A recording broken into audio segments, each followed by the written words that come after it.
বাংলাদেশ থেকে এক দাদা আমাকে কমেন্ট করে বলেছে আমার চ্যানেল থেকে মোটামুটি 40টা থেকে 50টা ভিডিও আমি ডিলিট করে ফেলেছি। ডিলিট করার পরে আমার চ্যানেলে কি হচ্ছে, আমার চ্যানেলে ভিউজ ডাউন হয়ে আসছে, আমার চ্যানেলটাও কেমন যেন আর গ্রো করছে না আগের মতো গ্রো কেমন করে করবে, সেই প্রসেসিংটাই সে জানতে চাইছে। তো আজকে আপনাদেরকে বলবো সেই বিষয়টা একদম সম্পূর্ণ পরিমাণে আপনাদেরকে বুঝিয়ে দেবো এই ভিডিওতে। ডিলিট করার পরে আপনার চ্যানেলে কতটা ক্ষতি হয়েছে। আপনি সাপোজ ধরুন আপনার 50টা ভিডিও থেকে 2টো করে ভিউ যদি আপনি অ্যাড করেন, দেখবেন সেখানে কি আসবে, 100টা ভিউ চলে আসছে অটোমেটিকলি। আপনার চ্যানেলে এমনও কিছু ভিডিও ছিল সেগুলো কি মোটামুটি 100 থেকে 200 ভিউ প্রতিদিন আনতো, সেই ভিউটাকে আর আনতে পারছে না। আগে আপনার দেখা গেল গড়ে মোটামুটি 48 ঘন্টাতে 15,000 থেকে 16,000 ভিউ হতো, সেখানে কি চলে এসেছে, আপনার ডাউন চলে এসেছে, মোটামুটি 10,000 বা 11,000-এ চলে এসেছে। এটার মূল কারণ কি, এইটা আপনার একটাই কারণ, আপনি ভিডিওগুলো ডিলিট করে ফেলেছেন।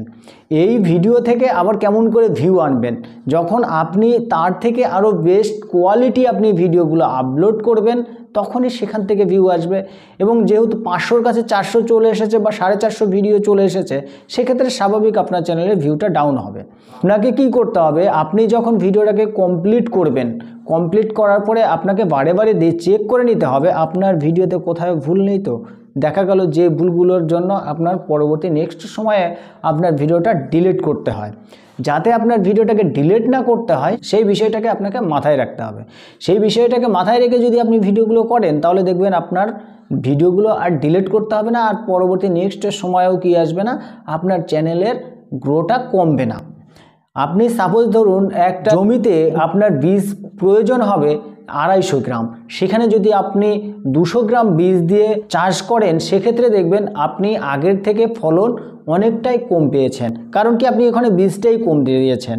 সেক্ষেত্রে কি হবে, সেক্ষেত্রে অবশ্যই আপনার ফসলটা যে হবে সেই ফসলের পরিমাণটা অনেকটাই কমে যাবে।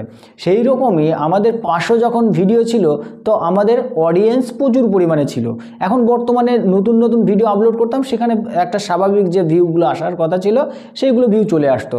কিন্তু এখন সে কী হচ্ছে, আমি যেহেতু ভিডিওগুলো ডিলিট করে ফেলেছি, দেখা গেল ওখানে 2-4টা সাবস্ক্রাইবারও ছিল, সেগুলো কী হচ্ছে, সেগুলো অটোমেটিকলি আমার চ্যানেলে থেকে যাচ্ছে, কিন্তু তারা আর সেই মোটিভেটটা পাচ্ছে না আমার এই চ্যানেল থেকে, যে আমরা এই চ্যানেল হিসেবে আমরা সাবস্ক্রাইবার করেছিলাম, সেই ভিডিওগুলো আর আসছে না।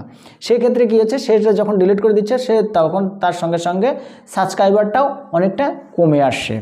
তো এইভাবে যদি আপনি ভিডিওগুলো আগের পজিশনে যদি আপলোড করেন, বা প্রচুর পরিমাণে ভিডিও যদি অনবরত প্রতিদিন একটা করে ভিডিও আপলোড করতেই থাকেন, দেখবেন আপনার ভিডিওর পরিমাণটা যখন আস্তে আস্তে বাড়তে শুরু করবে, তখন অটোমেটিকলি আবার সেই আগের জায়গাতে বা আগের পজিশনে আপনার ভিউগুলো প্রচুর পরিমাণে আসতে শুরু করবে।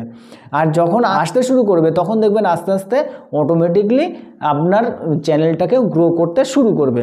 তাদেরকে বললাম যে আমাদের ভিডিওগুলো ডিলিট করলে একটা সর্বনাশ বলা যেতে পারে, আমাদের চ্যানেলের যে সর্বনাশটা, সেই সর্বনাশটা আমরা নিজেরাই ডেকে আনছি। তো আজকের পর থেকে আপনি যদি যখন ভিডিও আপলোড করবেন, তখনই ভেবে চিন্তে করবেন, যাতে পরবর্তী সময় আপনার ভিডিওটাকে ডিলিট না করতে হয়। তো আজকের ভিডিওটা মোটামুটি এই পর্যন্তই। দেখা হচ্ছে নেক্সট ভিডিওতে। ততক্ষণে ভালো থাকবেন, সুস্থ থাকবেন। আরও এরকম নতুন টিপস পেতে আমাদের চ্যানেলটাকে সাবস্ক্রাইব করে পাশে থাকা বেল আইকনটি বাজিয়ে দিন পরবর্তী ভিডিওর নোটিফিকেশন পেতে। চলুন দেখা হচ্ছে নেক্সট ভিডিওতে। ততক্ষণে ভালো থাকবেন, সুস্থ থাকবেন।